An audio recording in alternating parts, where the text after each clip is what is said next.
Ayan guys, magluluto na naman ang aming guwapong chief. Naghihiwa siya ng liempo. Shit. Liempo o panseta kung tawagin dito. Ang tiyagang maghiwa ng maliliit. Ako, ayoko, wala akong katyaga-tyaga. Ayan, another chip. Naghihiwa ng bawang at sibuyas. Ayan, kami taga-kain lang. O, diba? Ang hinhin. Ang hinhin na ring magtalo. Kung gaano siya kahinahon magsalita, ganoon din siya kahinahon magtalop ng bawang. Ayan. Ayan, maglagay tayo ng konting olive oil o aceite de oliva. Ayan guys, lagyan natin ng sal o asin. Ayan guys. Igisa natin ang panseta o liempo. Ang gisa-gisa natin guys. Magaling ni Primo maghiwa oh. Pantay-pantay. Ako walang katsaga-tsaga sa ganyan. Ayan guys, kailangan maging kulay brown ang karne. Ayan guys, kulay brown na. Ialahok natin ngayon ang bawang. Kapag luto na ang karne, pwede nang ilagay ang bawang at sibuyas.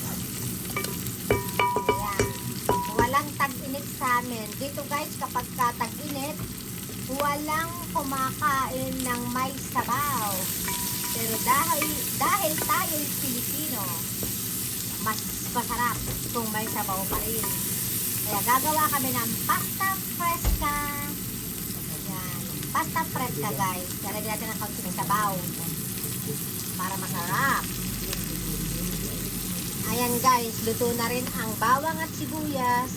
Kaya ngayon, lalahokan natin ang kaldo o sabaw. Kahit anong klase ng sabaw. Manok, baka, kung ano man ang gusto nyo. O tubig, pwede rin. Unahin natin ilagay ang Abi Cream di Pollo cubes na manok. Ayan, pampalasa. Pagkain Pilipino. Ganun pala siyang magluto. Ganyan pala ako baliktad. O, diba? May natututunan araw-araw. Ayun naman guys, ang ilalagay natin ay ang caldo di pollo. Ayan. Kailangan maraming sabaw dahil ang pasta ay nagsisip-sip ng sabaw. Okay, mga kalahati guys. Dagdagan natin guys ng water dahil iisang box ang ating kaldo. Ayan. Halos kalahating kaldero ang tubig. Tapos, lalagyan natin ng konting paminta. Konting-kunti lang para makakain ang mga bata.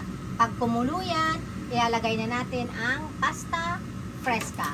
Ang aming pasta fresca. Dalawa. Ayan. Binubuksan na ni Primo. Hintay ka ha.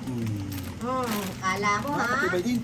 Matibay. Ayaw magpakain. Ano nangyari? Ayan. Sa wakas, nabuksan din. Ayaw magpakain. Bubuksan lang. Hindi mo nilalagay. Bubuksan lang daw. Hindi pa ilalagay. Ayan. Nilagyan natin ng kaunting paminta. Kunti lang para makakain ng mga babies. Ayan guys. Kumukulo na. Ayan. Niluluto lang guys ng kaunti pa ang karne. Ilalagay na natin ang pasta fresca. Okay guys, ilagay na natin ang pasta fresca. One of my favorite. Ayan. Ilang minutes lang yan? 3 minutes ano? Alam naman pagka... Tignan mo yan. Wow!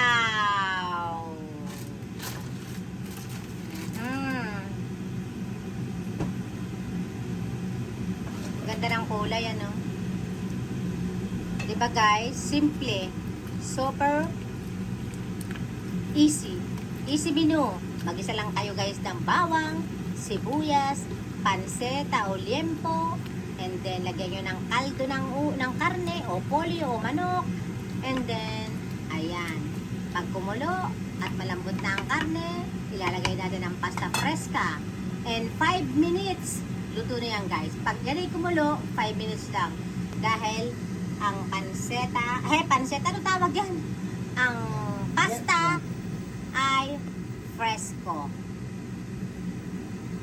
Ayan, halu-haluin ng konti para yung nasa ibabaw pumunta sa ilalim. Ayan guys, luto na. Kung mapapansin ninyo, medyo namamaga na siya. Tikman mo nga, primo. Hindi kunin mo lang kung madaling putulin na kami. Ikaw na. Ito. No problem. Tayo lang naman kakain. Hindi naman restaurante. Oh. Gara naman ang kamay. Naka-cutics pa. Oh. Wala na putulin na. Naka-cutics pa eh. Ayan, oh. Oh, yan, ayan. Oh. Luto na? Ito. Ayan, luto na. Ayaw tikman. Ngayon, takpan mo na tapos Patay na. i-off na natin. Ha? Maluluto na yung kosa. Patay na. Okay. Tapos, tatakpan na lang. Ayan po. Half cook siya. Pero, pag tinakpan natin yan, perfect na perfect.